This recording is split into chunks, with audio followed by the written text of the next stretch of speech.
This is breaking news. Right now, we take you to a press conference in regards to the arrest of a suspect in the murder of a Queens mother.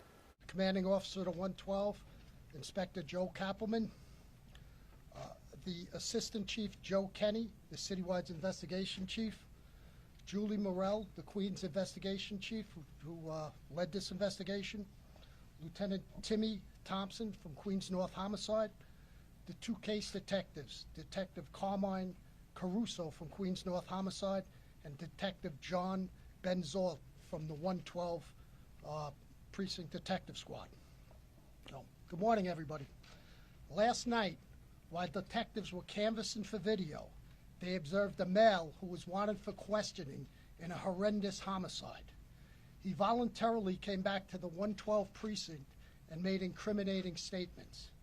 Today, that male, David Bonola, male, 44 years old, residing at 10418 114th Street in Queens, New York, is being charged with murder in the second degree, criminal tampering in the first degree, and criminal possession of a weapon in the fourth degree in relation to the death of Orsolya Gaal, female, 51 years old.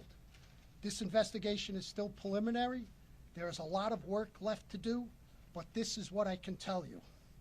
On Friday night, April 15th, Miss Gaal attends a show at Lincoln Center. She takes the train back to her neighborhood in Forest Hills.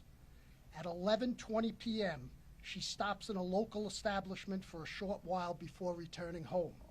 We believe she returns home at 12:20 a.m. We also believe Mr. Bonola arrives at her residence between 12:30 and 12:40 a.m. Mr. Bonola is a handyman who was employed by Mrs. Gaal. They have been having an intimate affair for approximately 2 years. He is either let in voluntarily or he uses a key he has knowledge about hidden in the barbecue. A heated argument ensues between the two in the basement. A knife is brandished. A violent struggle ensues, resulting in our victim being stabbed ruthlessly and brutally in excess of 55 times, causing her demise. Recovered at that crime scene is a knife, which we believe was used. Mr. Bonola then retrieved a hockey bag belonging to Miss Gaal's son, placed her in the bag, and as video showed, was seen rolling the body down the sidewalks, leaving a bloody trail through the streets of Forest Hills. At 7:50 a.m. Saturday, April 16th, that duffel bag was recovered at Metropolitan Avenue and the Jackie Robinson Parkway by a member of the public. We believe that after disposing of the body, Mr. Bonola fled through Forest Park, where investigators discovered the jacket believed to be worn by him during this vicious crime. Detectives also developed leads which led them to a location where boots, a T-shirt, and bloody bandages were discovered. Investigation also revealed that on Saturday, Mr. Bonola received treatment for wounds to both hands at an area hospital. As I said before, this case is still ongoing. We are still awaiting forensics evidence and are canvassing for more victim video as we speak.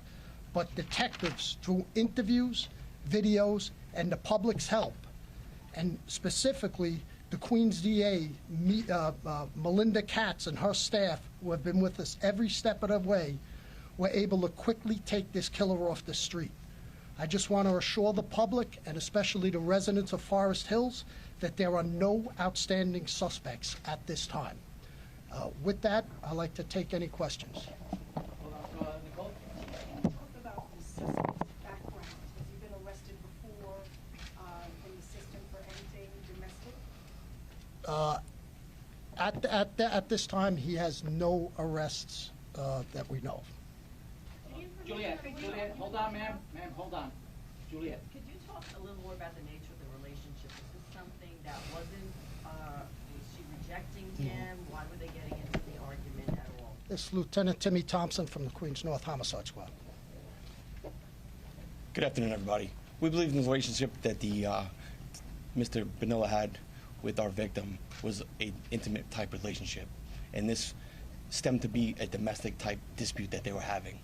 Over their intimate relationship, they started to get into just regular domestic issues that seemed to occur between them. Was he living at that house at any point in time, living in the basement? At this time, not that we know of. And also, do you happen to know, was this ongoing work that he was doing at the house to be there?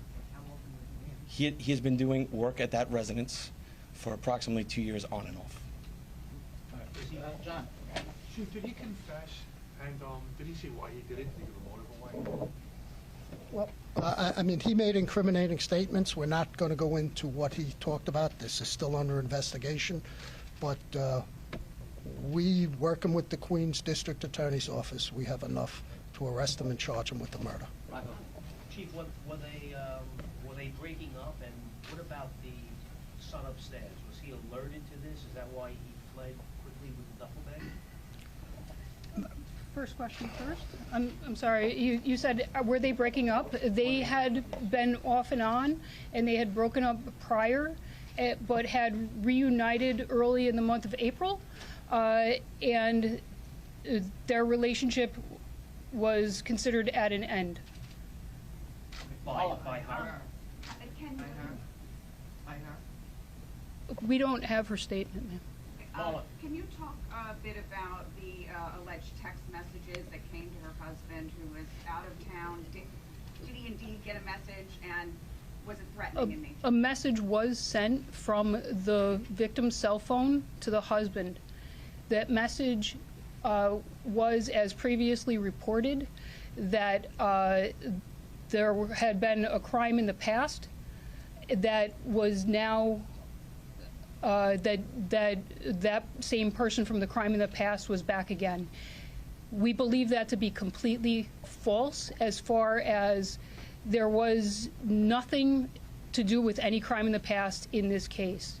We have it from in the confession that he sent that message, and he has no burglary in the past. I'm sorry, that the family, the rest of your family is in danger. That was the nature of the message. Do you understand that the rest of the family was in danger? That is the nature of the message. Back here. We don't believe there was any danger to the family. Any information on why he dragged the body out in the duffel bag? Was it for such a sloppy manner or from that at all? Was it because the son was upstairs? We believe he just didn't want it to be found by the family. Right away? The knife. Did he bring the knife to the house, or was the knife in the home? The knife is consistent with knives that are in the home. Tony? Detective Thompson, the relationship, there's a report that it may have started while she went on an overseas trip and met the defendant overseas. Is there any truth to that? No. So at this time, we don't believe that to be true. Antoine? Chief, or maybe Ms. Julie, do we know if the husband was aware of the relationship, if it's 2 years or more, between his wife and your suspect? We're not going to get it. Mark? Was the handyman, did the husband know the handyman? Was he known to the family? Yes, he was. Right here.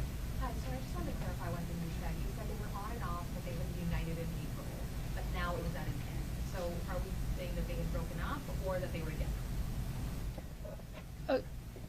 As we stated earlier, on and off, and he came back this evening to speak about the relationship again. Rocco? Chief, the duffel bag in question, does he go into the son's room to get it? At any point is the son woken up or aware of what's going on? The duffel bag was not kept in the son's room. So, and the son slept throughout? This is not an instance where the son interrupted what was going on? The son did not interrupt what was going on. All right, guys, we're going to take two more. Ricardo? When did the suspect arrive in this country, and where's he from? He is a I can speak to that. Mexican. So we preliminarily, part of our investigation, we believe he arrived here approximately 21 years ago, and we believe he came from Mexico. Right here. Was he a legal resident here? Did he come illegally? And my second question is, before this happened, was she followed from the bar, or the establishment that she was at beforehand? Was she followed, we believe, by him? So we're not going to get into his immigration status? We don't believe he's followed. No, we don't believe he's followed. As this is, he has a relationship for her for 2 years. He knows where she lives. He's very familiar with the layout of the house in terms of the duffel bag also. Last question, Juliet. Do you believe he was already inside the house waiting for her, and then how did it end up going into the basement? We know that he was not. He was not in the house. She returns home at 12:20. He enters the house between 12:30 and 12:40. They go down to the basement. Could be any amount of, if they're arguing, the son's upstairs. Could be any reason such as that. Thank you All very right, much. guys, thank you, everyone. These photos will be sent out, all right?